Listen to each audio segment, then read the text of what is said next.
రసం ఎన్నో రకాల రసాలు మీరు తింటూ ఉంటారు, పెట్టుకుంటూ ఉంటారు.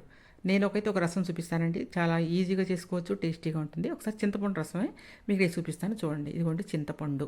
ఫస్ట్ మీరు చింతపండు కొంచెం నానబెట్టుకోండి. ఎంత నానబెట్టుకుంటారంటే ఇదిగోండి ఈ మాత్రం సైజులో చింతపండు తీసుకొని చక్కగా నానబెట్టుకోండి. నానబెట్టుకుంటే రసం చాలా టేస్టీగా కూడా ఉంటుంది. ఈ విధంగా నానబెట్టుకున్న చింతపండులో ఇదిగోండి స్టవ్ మీద పెట్టుకోండి. చింతపండుని మరకనివ్వండి. చింతపండులో ఇప్పుడు ఏం వేద్దామంటే సాల్ట్ వేసుకుందాం. సాల్ట్, పసుపు వేసుకొని దీన్ని పచ్చివాసన పోయే వరకు కూడా మరగనిద్దామండి. ఈజీగా పెట్టుకోవచ్చండి. మంచి కమ్మనైన రసం. ఈ రసం ఒక వారం రోజుల పాటు ఫ్రిడ్జ్లో పెట్టుకొని తినొచ్చండి. ప్రతి దాంట్లో కూడా మీరు ఇదిగోండి ఇప్పుడు టమాటాలు ఒక 3 టమాటాలు తీసుకొని పేస్ట్ చేశానండి. ముక్కలు వేయకుండా టమాటాలు పేస్ట్ చేశాను. దాంట్లో నేను వేసేసి మరగనిస్తున్నాను. మీరు కావాలంటే ముక్కలు కూడా బాగా పిసికి వేసుకోవచ్చండి. నేనైతే మాత్రం పిసకలేక అలా వేసేసానండి. ఇప్పుడు దాంట్లోకి కొంచెం మనం మసాలాలాగా తయారు చేసుకుందాం. వెల్లుల్లిపాయ ఒక 10, ఇదిగోండి ఎండుమిరపకాయలు ఒక 7, జీలకర్ర ఒక స్పూను,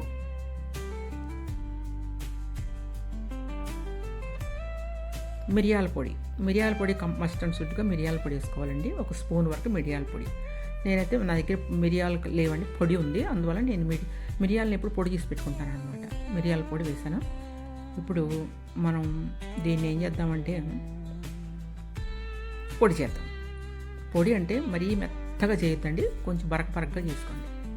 అప్పుడే మీకు రసం రుచిగా ఉంటుంది.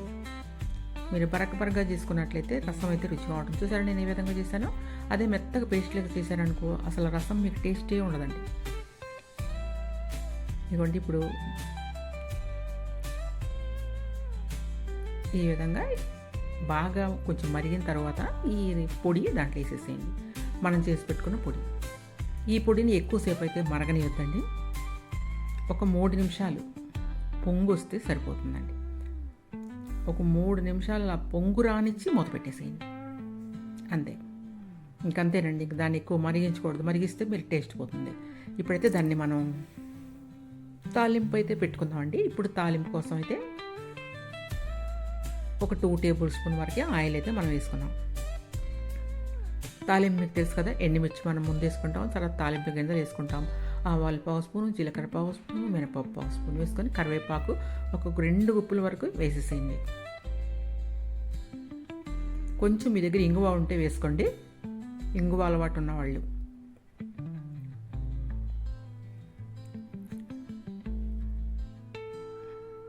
ఇలా మంచి వాసన వస్తుందండి తాలింపు వేసినప్పుడు.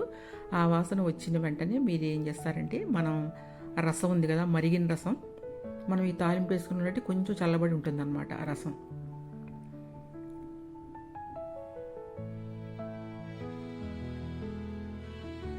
ఈ రసంలోకి ఇదిగోండి ఈ తాలింపులోకి రసాన్ని అయితే వంపేద్దాం. దాంట్లో మీకు చింతపండు ఇంకా అంతా చెత్త అంత ఉంటుంది కదండి, దాన్ని అంతా మనం ఫిల్టర్ చేసేద్దామండి. ఫిల్టర్ చేసి దాంట్లో అయితే పోసేద్దాం. ఈ విధంగా మీరు ఫిల్టర్ చేసుకోండి. చూసారు కదా, కమ్మనైన రసం ఉంటుందండి. తయారు చేసుకోవచ్చు. ఇది చికెన్లో కానీ, చికెన్ కర్రీలో కానీ, మటన్లో కానీ, పప్పులో కానీ, ఇంకా మనకు రసం అనేది మనం దేంట్లోనే తినేస్తాం అనమాట. చాలామంది రసం ఉంటే చాలు, ఇంకేం అక్కర్లేదు, అన్నం తినేస్తూ ఉంటారు. అట్లాగా కూడా తినొచ్చండి. ఇది అంత బాగుంటుంది. ఇదిగోండి కొంచెం గరిటెతో ఇలా తిప్పిన తర్వాత దాంట్లో ఉన్న ఇదంతా వచ్చేస్తుంది.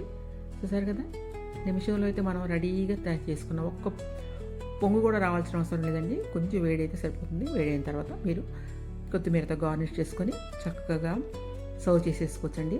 మంచి రసం ఈజీగా ప్రిపేర్ చేసుకోవచ్చు. టేస్ట్లో నెంబర్ 1 అంటే మీరు నమ్మాల్సిందే. పెట్టుకొని చూస్తే మీకు తెలుస్తుందండి. ఎవరైనా నా ఛానల్ కొత్తగా చూస్తుంటే మాత్రం సబ్స్క్రైబ్ చేసుకొని వీడియో మీకు నచ్చినట్లయితే లైక్ చేయండి. లైక్ చేసి పక్కన ఉన్న బెల్ ఐకాన్ మీద క్లిక్ చేయండి. Thank you watching my video. Bye.